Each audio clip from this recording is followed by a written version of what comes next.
Xəbər axşamı davam edir. Bugün qlobal siyasətin və regional təhlükəsizliyin ən qaynar nöqtəsində Vaşinqton-Tehran xəttindəki sirli və bir o qədər də gərgin proseslərə nəzər salacağıq. Amerika Birləşmiş Ştatları və İran arasında imzalanan 14 bənlik anlaşma memorandumu hələ mürəkkəbi qurmamış demək olar ki, böyük bir geosiyasi böhranla üz-üzədir. Bir tərəfdən 300 milyard ABŞ dollarına nəhəng maliyyə yardımı və Hörmüz boğazının açılması öhdəliyi, digər tərəfdən isə Livan cəbhəsində alovlanan yeni müharibə. İranın Livana hücum müqaviləni pozur xəbərdarlığına rəğmən İsrailin hücumları dayandırmaması və rəsmi Tehranın bugün Hörmüz boğazını bağladığını bəyan etməsi və daha sonra isə bu fikri təkzib etməsi gərginliyi yenə də demək olar ki, artırdı. Bəs Vaşinqton bu yükü tək daşımaq istəmir, yoxsa regional tərəfdaşlarını prosesə cəlb etməklə yeni bir cəbhə formalaşdırır? Bugün studiyamızda qonaqlarımızla birlikdə bu mövzunu analiz edəcəyik. Millət vəkilləri Cavanşir Feyziyev və Rizvan Nəbiyev bizimlə birlikdədir. Xoş gəlmişsiniz hər ikinizdə. Hoş gördük. Çox sağ olun təklifimizi qəbul edib gəldiyinizə görə. Cavanşir müəllim, ilk növbədə sizlə başlamaq istəyirəm. Biz təbii ki, söhbətimizin gedişatında 14 bəndlik memorandumun daha detallı bəndlərinə nəzər yetirəcəyik birlikdə. Amma birinci sualım bundan ibarətdir ki, bugün biz bir neçə xəbərlərlə tanış olduq. Gah dedilər ki, İsrail Livanla, daha doğrusu Hizbullahla atəşkəs imzalayıb, bunu Reuters informasiya agentliyi məlumat yaydı. Ardınca dedilər, belə bir razılaşma yoxdur. Sonra İran tərəfi bildirdi, Hörmüz boğazı bağlanıb, ona görə ki, İsrailin Livanlara hücumu var. Ardınca dedilər ki, biz Hörmüz boğazını açdıq, yəni bağlı deyil, Hörmüz boğazı açıqdır və Bəqai, Xarici İşlər Nazirliyinin sözcüsü isə bildirdi ki, yaxın günlərdə ABŞ ilə görüş keçiriləcək. Amma bugün səhər Cenevrə görüşü təxirə salındı. Nəyə görə təxirə salındı və görüş keçiriləcəkmi həqiqətən də? Ümumiyyətlə, bəli, bugünkü görüşün təxirə salınması təəccüb doğurmamalıdır, mən fikirləşirəm ki.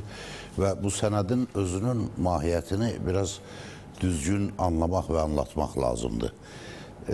Çox adam belə fikirləşir ki, bu sənəd hansısa bir sülh sazişidir, yəni deyil. Bu belə bir şey deyil. Bu çərçivə anlaşmasıdır. Yəni bu hələ sülhdən çox uzaq bir mərhələdəyik. O ki qaldı müxtəlif ziddiyyətli informasiyalara, ümumiyyətlə bu müharibənin başlandığı gündən bu günə qədər informasiyalar, bir-birini təkzib edən informasiyalar, ziddiyyətli məlumatlar gün ərzində hətta bir neçə dəqiqədən bir ala bilirik. Bu da müasir dövrdə müharibələrin aparılması prosesində ortaya çıxan yeni bir vəziyyətdir. Çünki əvvəllər, məsələn, müharibə aparılan zonalarda məlumatların dəqiq və ya demək olar ki, dəqiq verilməsinə həmişə şahid olurduq. Amma bugünkü müharibədə tərəflər bəzən bilərəkdən, yəni bir çox hallarda bilərəkdən ziddiyyətli və yaxud saxta informasiyalar yayırlar. Bu da sonraki addımı bəlkə pərdələmək üçün və yaxud sonraki addımın əvvəlcədən hesablana bilməməsi üçün belə addımlar atılır. Ona görə bu yayılan ziddiyyətli xəbərləri digər xəbərlərin kontekstində təhlil eləmək lazımdır ki, nəyin baş verdiyini anlamaq mümkün olsun. Yenə sənədə qayıtsaq, bu sənəd sadəcə atəşkəsi əldə etmək üçün olan sənəddir və orada siz dediyiniz 14 bənddən yalnız ikisi hələlik fəaliyyətdədir, həyata keçib. Yəni, Hörmüz boğazının açılması və Amerika Birləşmiş Ştatları tərəfindən blokadanın götürülməsi. Bu ikisi realdır. Qalan digər 12 məsələ ancaq müzakirəyə açılır. Yəni, indən sonra baş verəcək görüşlərdə, baş tutacaq görüşlərdə bu 12 məsələ müzakirə olunmalıdır və onlar üzrə razılığa gəlinməlidir. Və təsadüfi deyil ki, Trump öz çıxışında onu da bildirir ki, əgər İran bu maddələr üzrə razılığa gəlməsə, o hərbi əməliyyatları yeridən başlaya bilər. Və yəni bu anlamaq lazımdır ki, bu heç bir müqavilə deyil. Yəni bu yekun sülh müqaviləsi deyil. Bu sadəcə bugün üçün ortada olan bir-birinə zidd olan mövqeləri bir-birinə yaxınlaşdırmaq və ortaq məxrəcə gəlmək üçün müzakirəyə açılan ortaq məxrəcin əldə olunmasına hesablanmış məsələlərin gündəliyidir. Yəni bu bəndlərin hamısı gündəlikdə, müzakirə üçün gündəlikdə duran məsələlərdir. Ona görə bəzən təəccüblənirlər, niyə görüş təxirə salındı Cenevrədə. Belə bir sənədi imzalamaq üçün xüsusi bir görüşə də ehtiyac yoxdur. Elə necə ki, belə də oldu. Amerika prezidenti bunu Parisdə imzaladı. İran prezidenti isə Tehranda imzaladı.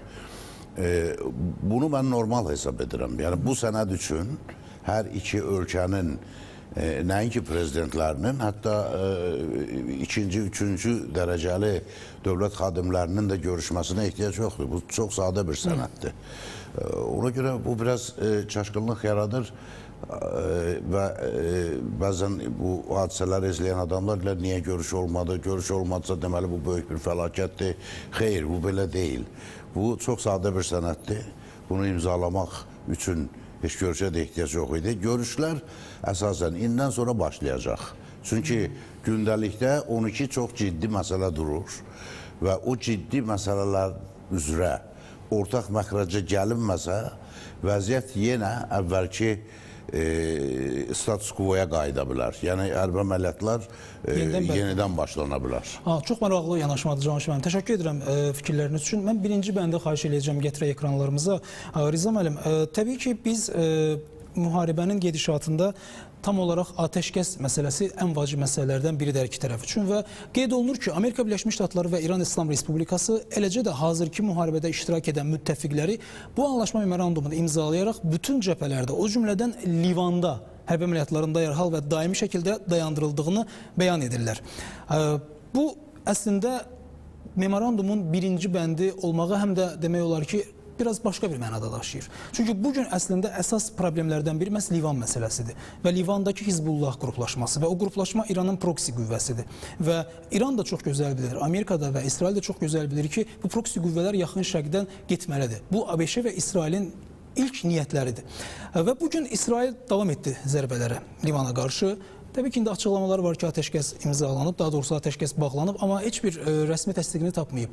Sizcə elə birinci bənddən etibarən biz bir gündür də artıq dünən səhər imzalandı. Bugündən etibarən biz bu memorandumun artıq pozulduğunu deyə bilərikmi, məsələn, Livandakı vəziyyətlə əlaqədar? Bilirsiniz, memorandumun pozulması və yaxud da ki, icra olunmaması bu çərçivədən yanaşmaq yox, bəlkə də belə ümidverici bir perspektivdən yanaşmaq lazımdır ki, bu çərçivə sənədi regionda qüvvələr balansını dəyişmək, uzun müddətə sülh əldə etmək və yaxud da ki, normallaşmaya müəyyən mənada qayıtmaq üçün hansısa ümidləri özündə etibar elədiyindən və növbəti danışıqlar hansı ki 60 gün və tərəflərin razılığına uzadılacaq bir müddətdə sülh sazişi belə deyək də, yekun sənəd üçün müddət nəzərdə tutulur. Ona görə bu ilk bir neçə günün də sənədin icrasına başlanılması elə də həlledici deyil. Həlledici olan odur ki, müqavilənin, belə deyək, daha doğrusu anlaşma memorandumunda tərəfləri olmayan Livan və İsrailin üzərinə qoyulan öhdəlikdir. Bu, ABŞ-la İran arasında imzalanır, amma Livanda olan hərbi əməliyyatlar biz görürük ki, ABŞ-İran hərbi əməliyyatlarının bir davamıdır. Yəni, bu hərbi əməliyyatlar teatrı çox geniş bir ərazini əhatə edirdi. Çünki elə Hezbollahın İsrailə hücumu və İsrailin də Livan arasında apardığı bombardımanlar nəticəsində ölənlərin sayı ilə ABŞ-İran müharibəsinin ölənlərin sayı qədərdir. Hələ ona deyəcək, biraz artıq. Hardasa 3900-ə yaxın bir itki olduğu bildirilir. İranda isə 3500-dən artıq, 3700. Yəni, indi burada biz mətbuatda verilən rəqəmlərdən danışırıq. Belə bir şəraitdə bir də Livanın malik olduğu coğrafi mövqeyi, yəni bunun birbaşa İsraillə sərhəd olması və Hezbollahın orada qərar tutması, özünün raket sisteminin olması, yəni və İrandan dəstək alması bu İsrailin təhlükəsizliyi üçün doğrudan da birbaşa təhdiddir. Məsələn, bu tərəfi var və Livan ərazisində İsrail hardasa 30 kilometr girib və burada öz təhlükəsizlik nöqteyi nəzərindən əsaslandırır bunu. Amma bu anlaşma memorandumunun davamlı olması üçün qoyulan şərtlərdən biri də orada da hərbi əməliyyatların dayandırılması. Bunu təkcə deməli İran tərəfi təkid eləmir. Bunu Birləşmiş Ştatlar da eyni dərəcədə bildirir. Bunu bu danışıqları vasitəsilə eləyən Pakistandır. Çünki bu anlaşma memorandumunun tətbiq olunması üçün qoyulan ümdə şərtlərdən biri odur ki, Livanda da hərbi əməliyyatlar dayandırılmalıdır. Yəni Hezbollaha qarşı hərbi əməliyyatlar dayandırılmalıdır və bugün biz J.D. Vance'in mətbuatı açıqlamasında İsrailin ünvanına, hansı ki İsrailin nazirlərinin ünvanına çox sərt açıqlaması oldu. Bəli. Bildirdi ki, Birləşmiş Ştatlar prezidentinin hansı ki İsrailin hazırda yeganə müttəfiqidir, yeganə etibarlı müttəfiqidir, onu hədəf almaq Bu doğru deyil və problemin Trump olduğunu demək də doğru deyil. Çünki bugün yeganə müttəfiq biz ifa nəzərə alın ki, İran hücumları zamanı sizin müdafiəqizə istifadə olunan silahların 2/3-ni Birləşmiş Ştatlar verirdi və o Birləşmiş Ştatların istehsalı idi və bizim də vergi ödəyicilərinin hesabına hazırlanmış silahlar idi. Çox sərt bir formada, çünki İsraildən də Birləşmiş Ştatların ünvanına bu sərt ithamlar vardı. Belə bir şəraiti biz görürük, bax siz oxuduğunuzda ABŞ və İran birbaşa bu anlaşma məramı tərəfləridir və eyni zamanda hazırki müharibədə iştirak edən müttəfiqlər. Müttəfiqlər deyəndə təbii ki, burada Hizbullahın adı çəkilməsi o bildirilir və eyni zamanda Livanda olan hərbi əməliyyatların dayandırılması və İranın bunda təkid eləməsi. Hesab edirəm ki, Birləşmiş Ştatlar bütün səyləri ortaya qoyacaq ki, növbəti müddətdə buna bu və digər şəkildə əməl olunsun. Tam şəkildə əməl olunacaqmı? Burada çox ciddi suallar var. İsrailin baxış bucağı. Rıza müəllim, bəs burada Suriya faktoru da var. Məsələn, Amerika Birləşmiş Ştatları ilə Prezident Donald Trumpla Əhməd Əl-Şarı arasında da müəyyən bir yaxınlıq var. Siz necə düşünürsünüz? Suriya tərəfindən Hizbullahın, ümumiyyətlə proksi qüvvələrin məhv edilməsi istiqamətində əməliyyatlar başlaya bilərmi? Çünki belə bir məqalə yayılmışdı, səhv etmirəmsə Əl Cəzirə yaymışdı. Orada qeyd olunurdu ki, Donald Trumpla Netanyahunun bir gizli razılaşması var. Hansı ki, Suriya məsələsi ortaya çıxıb və Suriya məhz Livana özü zərbələr endirəcək və İsrailin təbii ki, razılığı ilə, amma İsrail burada iştirak etməyəcək rəsmi olaraq. Yəni, bu doğru bir yanaşmadırmı? O gizli məlumatla mən də tanışam, amma elə bu günlər Prezident Donald Trump belə bir ifadə işlətdi, açıq formada ki, qoy Hizbullahla Suriya məşğul olsun. Deməli, birbaşa Suriyanın adını çəkdi. Bu məsələnin Suriya məşğul olsun. Bu doğrudan da müəyyən məsələləri özündə etva edir. Amma Suriyanın məşğul olması doğrudanmı İsrailin istədiyi o təhlükəsizlik qarantiyasını verəcək? Yəni, təpələri də alıb baxır İsrail o məsələdə. İsrail daxil olubdur Suriyanın ərazisinə və BMT ilə tanınmış sərhədlərini çoxdan aşıb və oradan da geri çəkilmə niyyətində də deyil. İndi onu təhlükəsizliyi əsaslandırır. Burada artıq biz beynəlxalq hüquq, BMT nizamnaməsi və s. bunlar qalır kənarda. Ona görə bilirsiniz, Hizbullahın məhvindən çox, Hizbullahla elə bilirəm ki, razılaşmanın əldə olunması çox vacib bir məsələdir ki, bu doğrudan da anlaşma məramı bunun üzərində qurulan o məsələlər ki var. Ən azı Prezident Donald Trump dövründə belə deyək də, münaqişənin dondurulması və müəyyən məsələlər üçün yol açılması. Bax, bu 14 bəndlik plandır. Bundan əvvəl Qəzza üçün bir 20 bəndlik plan var idi və Rusiya-Ukrayna üçün də 28 bəndlik. Yəni, bəndlərin sayından ibarət hansısa bu planlar gündəmə gəlir. İndi Qəzzada vəziyyət dondurulmuş bir formadadır, amma Rusiya-Ukrayna müharibəsi aktiv və daha da getdikcə görə sərtləşmiş bir fazə keçir. Belə bir şəraitdə İsrailin nöqteyi nəzərindən onun təhlükəsizliyi, o qarantiyası məsələsi, onun həllinin tapılması və İranın nöqteyi nəzərindən də Livanın bombalanmasının, Hezbollahın necə deyirlər, tamamilə başının əzilməməsi. Yəni, İran sona qədər bunu necə qəbul edəcək? Yəni, Hezbollah orada kök salıb. Livanın içində bunlar oturublar illərlə, 10 illiklərlə. Yəni, bunun doğrudanmı hərb yolundan tamamilə məhv edilməsi mümkündür? Burada çox ciddi suallar var. Yəni, bu qarşıya məqsəd kimi qoyularsa, bu faktiki əlçatmaz məsələlərdən biri olacaq. Deməli, burada da nəzərdə tutulan məsələlərin icrası çətinləşəcək. Amma məsələnin mahiyyəti ondadır ki, İran üçün təklif olunan variantlar ki var, yəni İran nəyə nail ola bilər? Əgər doğrudan da bu anlaşma memorandumu o sülh müqaviləsinə yol açarsa, sonda İran doğrudan da sanksiyalara son qoyulmaqla beynəlxalq birliyə inteqrasiya olmaq imkanı yaranır. Və İran doğrudan da 3 mənbədən real gəlir əldə etmək imkanı yaranır. Birincisi, öz neftini, neftlə əlaqəli məhsullarını legal şəkildə bazara çıxarır. Deyək ki, 300 milyardlıq o fond işləyərsə, yəni hansı ki, ərəb dövlətləri də iştirak edirlər. Oradan İranın yenidən bərpası məsələsi gündəmə gələ bilər və İranın dondurulmuş aktivləri məsələsi. Bilirsiniz, indi bildirilir ki, qeyri-rəsmi formada harasa 3 milyarda qədər İran alıb vəsait. Bəziləri deyirlər, yox, 300 milyondur. Amma hər bir halda İrana qarşı hansısa bir xoş əməl atılıb. Bu istisna deyil, bu belə bir ehtimal var. Dondurulmuş deməli, aktivlər deyildi, İran təkid edir ki, 24 milyard ABŞ dolları qaytarılsın, amma bu məbləğin 124 və 167 milyard dollar arasında olmasına bağlı CNN-də məlumat getmişdir. 124-167 milyard ABŞ dolları. Rəsmi məlumat yoxdur, amma bunun həqiqətən 100 milyard dolları aşması barədə fikirlər var. Yəni, bunlar İrana qayıdarsa, bu çox ciddi bir məsələdir. Yəni, İranın dirçərşi və eləcə digər məsələlərə toxunar ki, İran üçün hansı perspektivləri aça bilər. indi siz toxundunuz həmin o məsələyə. Məhz elə 6-cı bənddə də məhz onunla bağlı bir anlaşma, memorandumda mövzu var və 6-cı bənddə qeyd olunur ki, Amerika Birləşmiş Ştatları və İran arasında Cavanşir müəllim memoranduma əsasən 300 milyard dollarlıq maliyyə yardımını təbii ki, yalnız Vaşinqton tərəfindən yox, regional tərəfdaşlarla birgə ödənilməsi nəzərdə tutulur. Yəni təzminat haqqında. Siz fikrinizcə Amerika Birləşmiş Ştatlarının ümumiyyətlə bu addımı sadəcə iqtisadi yükü bölüşdürmək bəhanəsidir. Yoxsa biz həqiqətən də burada region ölkələrini İranla münasibətlərdə birbaşa öhdəlik altına salmaq strategiyasını görürük. Yəni 300 milyardı yəni ABŞ demək istəyir ki, təkcə mən ödəmirəm də siz də gəlin ödeyin. Yəni məndən çıxmır təkcə. Bu nə odur, nə də bu. Ümumiyyətlə bu bəndin mahiyyətinə biraz diqqətlə fikir vermək lazımdır. Orada İrana maliyyə yardımından söhbət getmir. Təbii. 300 milyard dollarlıq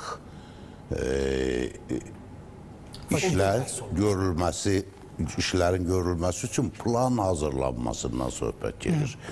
Yəni belə də yazılıb. İranın bərpasını burada biz nəzərdə tuturuq. Bəli, İranın deyək ki, bu iqtisadi indi bu müharibə zamanında zərər görmüş iqtisadi infrastrukturunun bərpa olunması üçün 300 milyard dollarlıq yenidən qurma bərpa işləri üçün plan hazırlanmasından söhbət ki, plan hazırlanmasa hələ pul ödəmək demək deyil. Təbii. Yəni Amerika Birləşmiş Ştatları o planı hazırlayacaq. Ona görə İranın dondurulmuş vəsaitlərindən də bir 10-20 milyon çıxacaq ki, bu planı mən hazırlamışam. Vəssalam, burada da bununla da qutaracaq, başa çatacaq bu missiya. Təbii ki, bu əslində detallardır, biz detallardır. Bu təzminat da deyil, bu yardım da deyil. Söhbət gedir, yəni xarici ölkələri cəlb etməklə İranın bərpasında iştirakdan. Yəni 300 milyard rəqəmi hardan meydana çıxır? 300 milyard rəqəmi İranın özünün səsləndirdiyi rəqəmdir ki, İrana deyilənə görə 300 milyardlıq təxminən həcmdə zərər dəyib bu hərbi əməliyyatlar nəticəsində. Amerika Birləşmiş Ştatları deyə bilər ki, gəlin birlikdə elan edək. Kim İrana sərmayə qoymaq istəyir və orada başqa bir şərt də var. 300 milyard olsun, 30 milyard olsun, fərq etmir. Hər hansı bir şəkildə əgər İranın yenidən qurulmasında başqa digər ölkələr, o cümlədən Körfəz ölkələri və s. iştirak edəcəklərsə, həmin yenidən qurma işləri Amerika Birləşmiş Ştatlarının nəzarəti altında həyata keçiriləcək.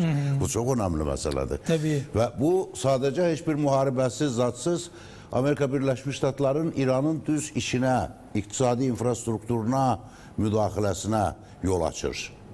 Yəni bu, bilmirəm nə dərəcədə İranın maraqlarına cavab verəcək. Amma yenə əvvəldə dediyim kimi, bütün bunlar müzakirə olunmalı məsələlərdir. Yəni burada konkret heç nə yoxdur. Nə yardım, nə təzminat, qətiyyən. Əlbəttə İran hakimiyyəti bunu öz auditoriyasına biraz fərqli şəkildə təqdim edir. Onlar deyir ki, baxın, biz 300 milyard zərər dəyməsi haqqında bəyanat vermişdik. İndi müzakirə olunacaq məsələlərdə də 300 milyard sözü var. Tabii, daxili tələbat məsələsi. Bəli, amma burada nəzərdə tutulan fəaliyyət özü tamamilə fərqli görünür. Yəni 300 milyardlıq plan hazırlanması. Plan hazırlanması hələ İranın yenidən qurulması demək deyil. Ona görə deyirəm, bu bəndlər bir növ həm İrana, həm Amerika Birləşmiş Ştatlarına öz sifətlərini saxlamaqla, siyasətdə belə bir ifadə var, öz sifətlərini saxlamaqla hərbi əməliyyatları dayandırmağa imkan verir. Bundan artıq hələ heç nəyə imkan vermir bu sənəd. Bəs yaxşı, Cavanşir müəllim, siz danışırsınız, mənim ağlıma bir məsələ də gəlir. Biz xatırlayırıqsa, müharibə gedən ərəfədə Amerika Birləşmiş Ştatları məhz Hörmüz boğazı bağlı olanda bir koalisiya yaratmağı təklif eləmişdi. Orada bəzi Avropa ölkələri bundan imtina eləmişdi və indi Amerika Birləşmiş Ştatlarının bu maliyyə formulasını tətbiq etməsi, təbii ki, bu razılaşdırılacaq, plan hazırlanacaq. Vaxtilə bu prosesdən qaçan bəzi ölkələri biz deyə bilərikmi bir növ cəzalandırmaq və ya onları fakt qarşısında qoymaq bir addım kimi hesab eləyə bilərikmi bunu? Yox, bəli, yəni biraz biznesmen nöqteyi nəzərdən Donald Trump'ın, yəni o cür yanaşması burada hiss olunur. Bu sadəcə daha çox məncə İran ictimaiyyətini sakitləşdirmək üçün yazılmış bir bənddir və o ki qaldı Avropa siyasi dairələrinin Trumpa imtina etməsi, Trumpın əməliyyatlarında iştirakdan. Baxın, orada da məsələ heç də bir mənalı deyil. Obama'nın prezidentliyi dövründə 2015-ci ildə bu 6 tərəfli danışıqlar nəticəsində İrana qarşı qoyulmuş sanksiyaların yumuşaldılması haqqında ümumi razılığa gəlindi. Evet. O zaman nə baş verirdi? Avropa liderləri növbəyə düzülmüşdülər Ayətullah Xameneyi ilə görüşə. Yəni Avropa Birliyi üçün siyasətdə müqəddəs heç nə yoxdur. Dünənə qədər düşmən idilər. Bu gün görəndə ki, əgər belə bir situasiya yaransa ki, doğrudan İran bəzi iddialardan imtina edir və dünya siyasi və iqtisadi sisteminə qoşulur, o zaman Avropa liderləri Amerika liderindən daha tez qaçıb İranla hansısa bir sövdələşməyə girməyə çalışacaqlar. Bu Çinlə münasibətdə də eyni mənzərəni müşahidə edirik. Məsələn, Amerika Birləşmiş Ştatları hələ Donald Trump'ın birinci prezidentliyi dövründə Donald Trump ifadə etdi ki, Çin bizim hətta rəqibimiz də demədi, dedi düşmənimizdir. Birinci düşmənimizdir. Normalda deməli idi, hər halda yaxşı olardı ki, desin rəqibimizdir, amma dedi düşmənimizdir. Sonraki çıxışlarında onu düzəltdi, dedi rəqibimizdir. Avropa Birliyində baxdılar ki, nə qədər ki Amerika ilə Çinin münasibətləri sərtləşib, gərginləşib, bunlar başladılar Çinlə münasibətlərini yaxşılaşdırmağa. Yəni rəqabət həmişə bütün qüvvələr arasında davam eləyir. Baxmayaraq ki, ümumi planda Avropa İttifaqı və Amerika Birləşmiş Ştatları Şimali Atlantika formatı çərçivəsində müttəfiqdirlər. Amma harada bir fayda əldə etmək mümkündürsə, orada artıq hamısı birinci olmağa çalışır, hamısı daha öndə olmağa çalışır. O yüzden də bu kimi münaqişələrdə Amerika Birləşmiş Ştatları ilə Avropa liderləri arasında, hətta Avropa liderlərinin özlərinin arasında heç vaxt tam yekdil bir mövqe olmuş. Mütləq yekdil mövqe nə vaxt olur? O zaman ki artıq çıxılmaz bir vəziyyətdir. Böhrandır. Böhrandır, bəli. Bu böhrandan çıxmaq üçün onlar hər birinin maraqlarına toxunur məsələ. O zaman hamısı birlikdə bir koalisiya yaradırlar. Mesela zamanında olub 50 ölkədən, 30 ölkədən, 40 ölkədən ibarət koalisiyalarla İraka hücum zamanı məsələn. Yəni bu kimi, amma indiki vəziyyətdə mən düşünürəm ki, İran əgər dünyaya açılmalı olsa, Avropa dövlətlərinin öz aralarında və Avropa ilə Amerika arasında böyük bir rəqabət başlayacaq. Və orada artıq nə Amerika Avropanın maraqlarını nəzərə alacaq, nə Avropa Amerikanın maraqlarını nəzərə alacaq. İndi biraz da Avropalılar Donald Trump'a bu müharibədə kömək etmədilər. O da ona görə deyildi ki, onlar bu müharibədən pay almaq istəmirdilər. Onlar fikirləşdilər ki, bax, daha öncə, az öncə onlar Amerika Birləşmiş Ştatlarını inandırmağa çalışırdılar ki, Ukraynaya yardım eləmək lazımdır. Və Avropada çalışırdı ki, necə ki, əvvəldən demokratların vaxtında ABŞ Ukrayna xərclərinin böyük bir hissəsini öz üzərinə götürmüşdü. Avropa istəyirdi ki, onlar elə sadəcə danışıqlarda iştirak eləsinlər, amma pulunu Amerika ödəsin.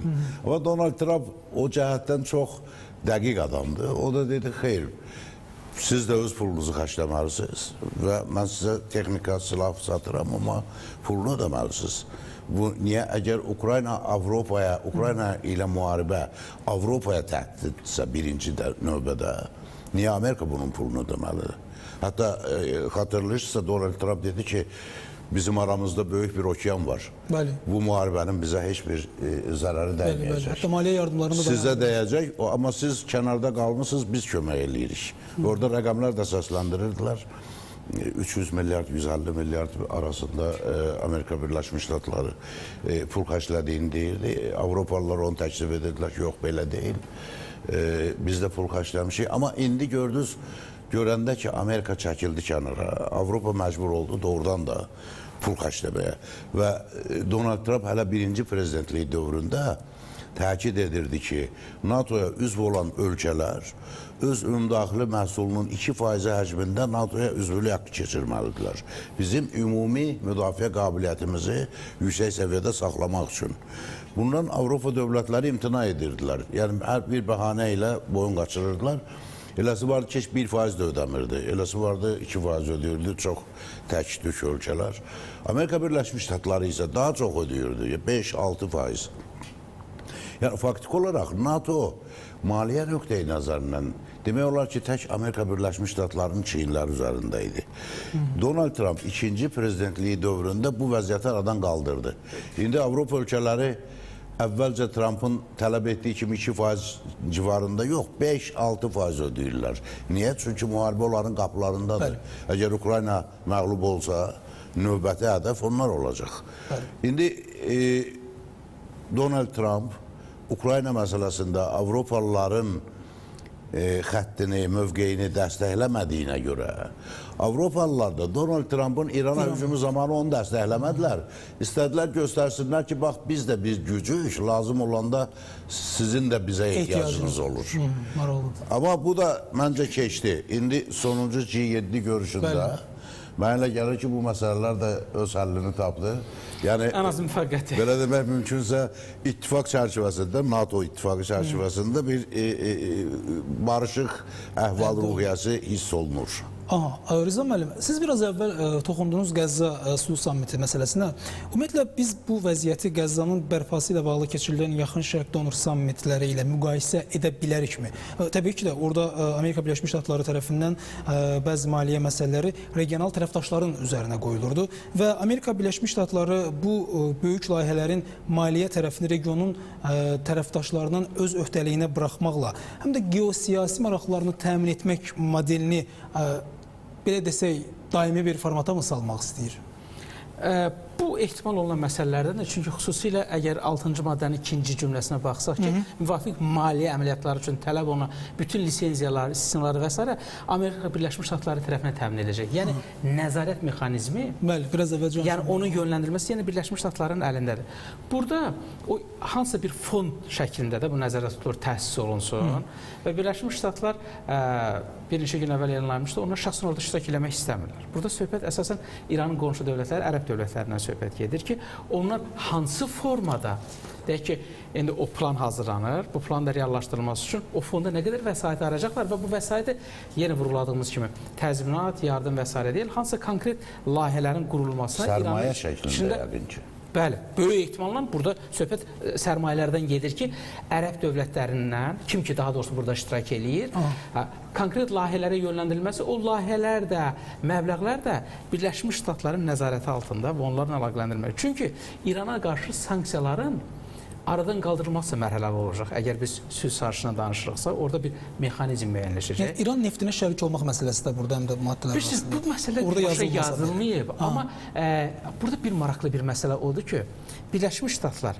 əgər, deyək ki, orada bir normallaşmanı nəzərdə tutursa, Prezident Trump'ın dönəmində, təbii ki, burada Birləşmiş Ştatların öz maliyyə maraqları var. Ən az o baxımdan ki, Birləşmiş Ştatlar hərbi əməliyyatları bu qədər vəsait xərcləyib. Amma o vəsaitin də bir qayıtması üçün hansı bir mənbənin olması və s. Yadınızdadır, bir aylar öncə danışıqlarda deyirdilər ki, Hörmüzdə İran üçün hansısa bir mexanizm tətbiq olunur, İran orada rüsum götürür və Birləşmiş Ştatlar da deyir ki, gəlin bir yerdə götürək. İran buna razılıq vermədi, amma həmin o rüsum məsələsi bir mənalı aradan qalxmayıb.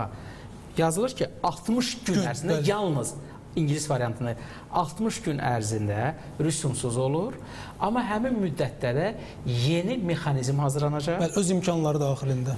Deməli, yeni maritim mexanizm hazırlanır, idarəçilik mexanizmi. Deməli, birini Omanla razılaşdırır İran və bir də ki, o ümumi o mexanizmlərin hazırlanması və dəniz xidmətlərindən bağlı. İndi o mexanizmdə İran belə nəzərdə tutur ki, orada rüsumlardan deməli, rüsum məsələsi gündəmdə qalacaq. Amma Birləşmiş Ştatlar isə beynəlxalq hüquq üzərində qurur məsələni ki, açıq olmalıdır, rüsum olmamalıdır. Bəli, 5-ci bəndə qaydaq. Bəli, və o 60 gün ərzindəki danışıqların nəticəsindən asılı olacaq ki, orada həmin o 300 milyard dollara giriş necə təmin olunacaq, İranın dondurulmuş vəsaiti hansı mərhələdə nə qədər İrana qaytarılacaq ki, İran doğrudanmı digər mənbələr hesabına ehtiyac duyduğu maliyyəni alsın burada rüsum tətbiq eləməsin. Yoxsa burada doğrudan mı? Yəni, yazılır ki, bu anlaşma memorandumunun imzalanmasından dərhal sonra İran yalnız 60 gün müddətinə Fars körfəzindən Oman dənizinə və əks istiqamətdə kommersiya gəmilərinin təhlükəsiz və ödənişsiz keçidi üçün öz imkanları daxilində tədbirlər görəcək. Yalnız 60 gün. Kommersiya gəmilərinin hərəkəti dərhal başlayacaq və İran İslam Respublikası tərəfindən texniki və hərbi maneələrdən qaldırılması, həmçinin minaların təmizlənməsi zərurəti nəzərə alınaraq 30 gün ərzində həyata keçiriləcək. Bəli. İran həmçinin Hörmüz boğazında gələcək idarəetmə və dəniz xidmətlərinin müəyyən edilməsi üçün sahil dövlətləri ilə dialoqa başlayacaq. Baxın, burada ifadə odur.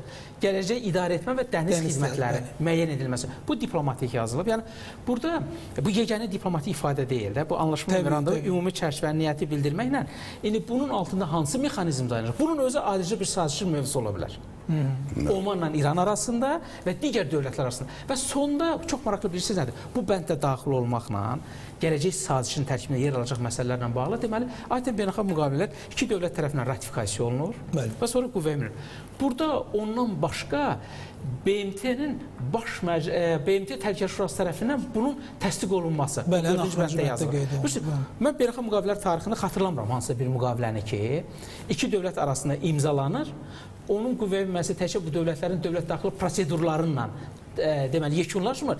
Eyni zamanda o məcburluq üçün o 5 dövlət. Bilirsiniz, burada məsələnin bir neçə tərəfi var. Əvvəla deyək ki, o qarantiya məsələsindən söhbət gedir. O da var ki, ümumiyyətcə bir qarantiya mexanizmi yaradılması, eyni zamanda digər dövlətlərin şahid qismində olması. Amma bunun başqa tərəfləri də var ki, o 5 dövlət də doğrudan da veto hüququndan istifadə eləməyərək razılıq versin. Yəni, adətən beynəlxalq müqavilələr BMT Nizamnaməsinin 102-ci maddəsinə görə qeydiyyatdan keçir.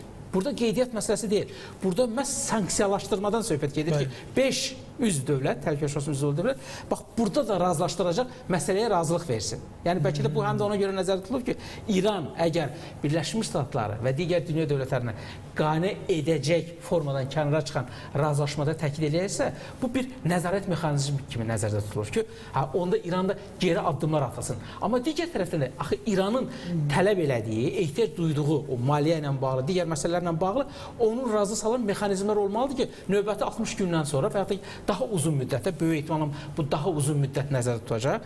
O saziş razılaşdırılarkən İran razılıq versin, onun altından imza atsın. Bilirsiniz, nəyə görə 60 gündən çox çəkməsi artıq mətbuatda da yazılır?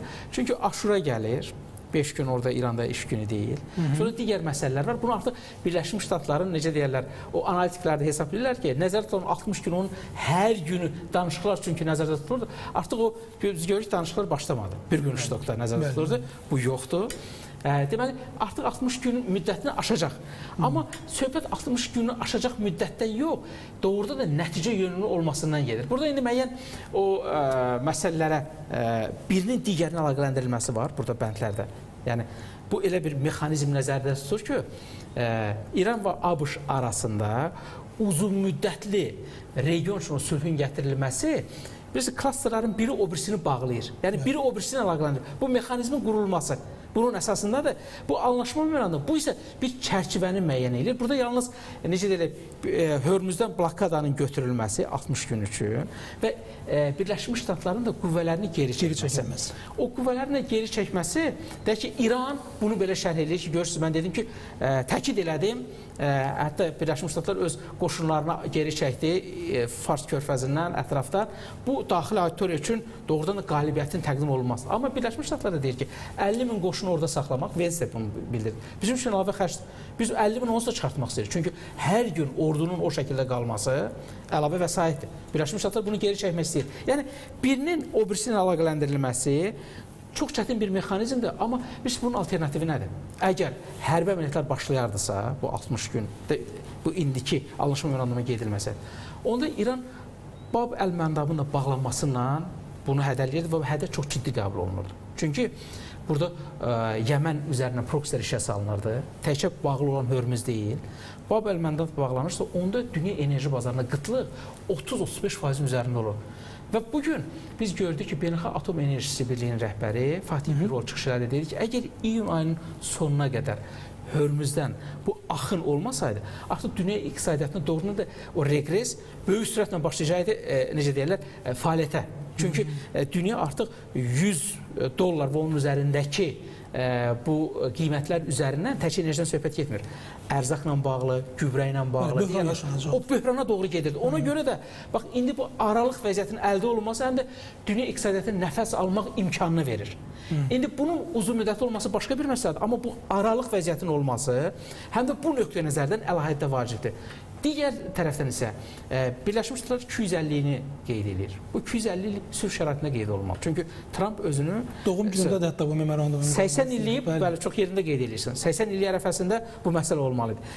Və bundan da bir 3 ay sonra, 4 ay sonra noyabrda aralıq seçkilərdir. Yəni bəli. bu nöqteyə nəzərində İranın daxilində də İranın gediş-gəlişi üçün orada həqiqətən də məhdudiyyətlər var və nəzərə alsaq ki, deməli, hardasa İranın 90%-ə qədər belə deyək də ticarət əməliyyatları, neft və digər sahələr daxilində Hörmüzün üzərindən həyata keçirilir və uzun müddətli də bunun dayanması İranın da getdikcə o boğulmasını necə deyək şərtləndirirdi. Ona görə bütün tərəflər necə deyirlər müəyyən mənada o simasını qorumaq bir aralıq vəziyyətin əldə olunmasında çox maraqlıdır. Bu da həmin aralıq vəziyyəti təmin etmək üçün gözəl bir vasitədir. Ən zəif nöqtə Livan və İsrail məsələsidir. Çox sağ olun Rızvan müəllim. Cavanşir müəllim, biz indi bu memorandumu tamamilə düşünsək ki, iflasa uğradı. Yaxın Şərqdə regional tərəfdaşlardan söhbət gedir. Məsələn, belə biz Körfəz ölkələrini nəzərdə tuturuq. Onların mövqeyi necə olacaq sizin fikrinizcə? Təbii ki, biz indi ABŞ-dən danışırıq, İsraildən danışırıq, Avropa ölkələrini şərh etdiniz. Həmin o Körfəz ölkələri Amerika Birləşmiş Ştatlarının təhlükəsizlik çətirinə güvənməyə davam edəcəklərmi? Əgər razılaşma pozularsa və yenidən müharibə başlayarsa. Şübhəsiz, həmin ölkələrin ümumiyyətlə başqa seçimi yoxdur. Yəni, əvvəldən də olmayıb və indidən sonra xüsusilə də yoxdur, olmayacaq. Çünki bir ara ümumərəb silahlı qüvvələrin yaradılması ideyası var idi. Hətta Misirin prezidenti Əsli tərəfindən bu nə vaxtsa təklif olunmuşdu, amma sonra yenidən gündəmə gəldi. Bilirsiniz, Körfəz ölkələri də Avropa İttifaqı kimi Amerika Birləşmiş Ştatlarının təhlükəsizlik çətirindən kifayət qədər yararlanır, faydalanır. Və əvəzində onlar öz vəsaitlərini tutaq ki, hərbi gücün artırılmasına yox, öz iqtisadi vəziyyətinin, sosial vəziyyətinin yaxşılaşdırmasına sərf edirlər. İnfrastruktur, müasir infrastruktur. Bəli. Dubayda, Birləşmiş Ərəb Əmirliklərində, Qatarda, Obamda, Bəhreyndə, bəs bu tikinti bumu, bu qədər dünyanı heyrətə salan yeniliklər hardandır? Çünki onlar öz müdafiələrini Amerika Birləşmiş Ştatlarına həvalə ediblər. Və Amerika Birləşmiş Ştatlarının bazalarının orada mövcudluğu onlara bir növ zəmanət rolunu oynayır. Düzdür, beynəlxalq siyasətdə zəmanət sözü zəmanət kimi qəbul oluna bilməz. Bu sadəcə ümiddir. Zəmanət tam zəmanət deyil. Baxın, 1994-cü ildə Budapeşt memorandumu imzalandı və Rusiyada daxil olmaqla Böyük Britaniya, Amerika Birləşmiş Ştatları və başqa, xatırlamıram, başqa... Elə o üç dövləti. Bəncə 5 ölkə ora imza atmışdı ki, Ukrayna müstəqilliyini əldə etməklə bərabər nüvə silahından imtina eləyir, öz arasındakı nüvə silahlarını məhv edir, əvəzində dünyanın ən güclü dövlətləri onun ərazi bütövlüyünün və sərhədlərinin toxunulmazlığına zəmanət verir. Amma nəticədə nə oldu? Zəmanət verən dövlətin özü Ukraynanı ərazisini ilhaq etdi. Ona görə zəmanət heç vaxt bir mənalı olmayıb və bir mənalı deyil. Və biz bunu İran-Amerika Birləşmiş Ştatları qarşı durmasında da gördük. Çin və Fransa da daxil idi. Bəli, bəli. Çin və Fransa, düzdür. Yəni, əslində dünyanı idarə edən güclər, Təhlükəsizlik Şurasının daimi üzvləri hamısı imza atıblar ora. İndi Körfəz ölkələri üçün tutaq ki, onlar bu İranın onlara etdiyi hücumların nəticəsində Amerika Birləşmiş Ştatlarının təhlükəsizlik çədirindən imtina etdilər. Və nə olacaq? Onun yerini nə ilə əvəzləyəcəklər? Heç nə ilə. Öz güclərinə Amerika verəcəyi faydanı tam şəkildə təmin edə bilməzlər. Ona görə onlara da sərf eləyir ki, bu müharibə elə bir şəkildə qutarsın ki, İranın aqressivliyi azalsın kifayət qədər, İran əvvəlki kimi güclü olmasın heç vaxt. Və nüvə məsələsi ən əsas. Amma Amerika Birləşmiş Ştatları da ərazidə öz mövcudluğunu davam etdirsin. Çünki tək onların özünün gücü çatmaz. İran olsun və yaxud digər güc mərkəzlərindən hər hansı birisinin tutaq ki, təzyiqi, təhdidi olsa, Körfəz ölkələri hamısı çox kiçik ölkələrdir, ərazi cəhətdən, əhali cəhətdən və onlar belə təhlükələrə qarşı çox kövrəkdirlər. Ona görə Amerika Birləşmiş Ştatlarının bazaları orada qalacaq və İranın iddia etdiyi tələblərdən biri də Amerika Birləşmiş Ştatlarının öz bazalarını həmin ölkələrin arasından çıxarmasıdır. Və o, bu gündəlikdə olan məsələlər sırasında çox güman ki, onu da müzakirə edəcəklər. Amma Amerika Birləşmiş Ştatları da aydın məsələdir ki, heç vaxt oradan çıxmayacaq. Və həmin ölkələr də Amerika Birləşmiş Ştatlarının təhlükəsizlik xidmətindən imtina etməyəcəklər. Ona görə bu, Rizvan müəllim dediyi kimi, bu 60 gün bu rəmzi bir xarakter daşıyır. Yəni bu gündəlikdə duran məsələlər o qədər çox və genişdir ki, 60 gün ərzində onun hamısı üzrə ortaq məxrəcə gəlinməsi əslində mümkün deyil. Yəni iradənin sınanması mı deyə bilərik biz buna? Yox, bu sadəcə Rizvan müəllimin də gətirdiyi səbəblər daxil olmaqla, baxın, qarşıdan aralıq seçkiləri gəlir Amerika Birləşmiş Ştatlarında, Amerika Birləşmiş Ştatlarının müstəqilliyin 250 illiyidir. İnsanlar müharibə xəbərlərindən yorulub, biraz fasilə vermək lazımdır. İran... Yanacağın qiyməti hara qalxır? Bəli, yanacağın qiyməti qalxır və bu zəncirvari reaksiya yolu ilə digər sahələrə, iqtisadiyyata, kənd təsərrüfatına, ərzaq təhlükəsizliyinə öz təsirini göstərir. Və bütün bunları nəzərə alaraq hər iki tərəf üçün bu atəşkəs faydalıdır. Həm İran üçün. Məsələn, blokada əgər daha bir ay mı, 2 ay mı davam etsəydi, İranın neft sənayesinin aqibəti necə olacaqdı? Neft daim çıxarılır. Bəli. Bunu nə qədər tankerlərə yığıb saxlaya bilərsiniz? Bunu satmalısınız ki, yeni çıxan nefti daşıya biləsiniz və yaxud hardasa yerləşdirə biləsiniz. Yəni, o çox doğru ifadə işlətdiniz, boğulurdu. İran bu blokada nəticəsində boğulurdu. Yəni, İran üçün də çox zəruri idi ki, bir yüngül bir razılaşma olsun, blokada aradan qaldırılsın. İran öz istədiyinə nail oldu, blokada aradan qaldırıldı. Hal-hazırda saat ba saat, dəqiqə bə dəqiqə İran tankerləri əminəm ki, neft daşımağa başlayıblar. Və eyni zamanda əvəzində onun güzəşti nə oldu? Hörmüz boğazına qoyduğu məhdudiyyətləri, o iddianı əl çəkdi o iddiadan. Amma baxın, bu 60 gündə niyə bitməz? Həm də ona görə ki, bu İranın tələb elədiyi, istər Omanla birlikdə olsun, istər Amerika Birləşmiş Ştatları ilə birgə olsun, Hörmüz boğazından hansısa yeni bir mexanizm hazırlamaq bu çox sadə məsələ deyil. Çünki beynəlxalq sularda yük daşımalar haqqında beynəlxalq hüquq normaları mövcuddur. Və bəlkə də BMT tərəfindən təsdiq olunması yazılanda o nəzərdə tutulur ki, əgər belə bir razılığa gəlinəcəksə sonda, ortaq razılığa, onda bu təkcə Hörmüz boğazına aid olmayacaq. Dünyanın başqa bölgələrindəki boğazlarda da eyni imtiyazı həmin boğazın ətrafında, həmin boğaz boyunca yerləşən ölkələr də eyni imtiyaza malik olmalıdırlar onda. Çünki o zaman beynəlxalq hüquq pozulur. Tək bunu İrana şamil etsələr və yaxud İranla Omana şamil etsələr, beynəlxalq hüquq pozulur. Və o da beynəlxalq hüquqa zidd olaraq Amerika Birləşmiş Ştatlarla İran özləri beynəlxalq bir qanun yaza bilməzlər. Bu mütləq BMT çərçivəsində öz təsdiqini tapmalıdır. Əgər bunu BMT təsdiq eləyəcəksə, o zaman bütün digər boğazlarda da bu tətbiq olunur. Oxşar prosedura, oxşar proseslər baş verməlidir.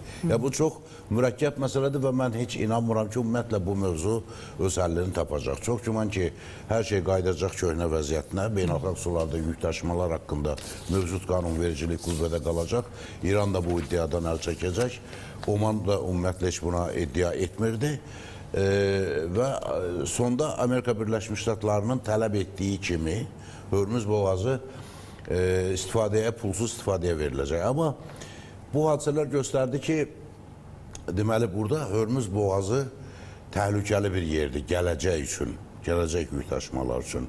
Nəticədə nə oldu? İndi Səudiyyə Ərəbistanı ərazisindən neft boru kəmərlərinin çəkilməsi Türkiyəyə doğru, neft boru kəmərlərinin çəkilməsi layihələri haqqında söhbətlər gəzir.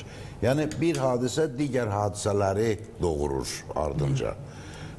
Ona görə əgər bu şəkildə baş verərsə gələcəkdə, tutaq ki, Hörmüz boğazından keçmək təhlükəlidir və yaxud orada qeyri-qanuni rüsum toplanır və s. mütləq əlavə bir yol tapılacaq. Və yaxud hətta Oman üzərindən bir kanal çəkiləcək birbaşa, deyək ki, Hind okeanına. Və nəticədə İran yenə də bu iddia etdiyi rüsumları ala bilməyəcək, məhrum olacaq. Ona görə bu elə iddialar var ki, onlar siyasi nöqteyi nəzərdən səsləndirilir və yaxud iddia olunur, irəli sürülür. Və özləri də bilirlər ki, bunun həlli yoxdur. Amma sadəcə danışıqları uzatmaq, başqa bir şərtlərdə güzəşt almaq üçün bəzən baş tutmayacaq bir iddianı da irəli sürmək mümkündür və müxtəlif formatlı danışıqlarda biz bunun şahidi oluruq. Bu 12 bənddən ibarət olan tələblərin içərisində də elələri var ki, onlar heç vaxt baş tutmayacaq. Elələri var ki, onun ətrafında hansısa ümumi ortaq bir məxrəcə gəlinməsi mümkündür. Çox sağ olun Cavanşir müəllim, təşəkkür edirəm. Son bir dəqiqə Rizvan müəllim, bir əlavə dəyərləndirməniz varsa sizdən dalaq və yekunlaşdıraq. Bir dəqiqə bu 14 bəndli sənədə. Yox, təbii ki, Cavanşir müəllim fikirlərinə qüvvət olaraq deyirdim. Əslində, gəlib bir...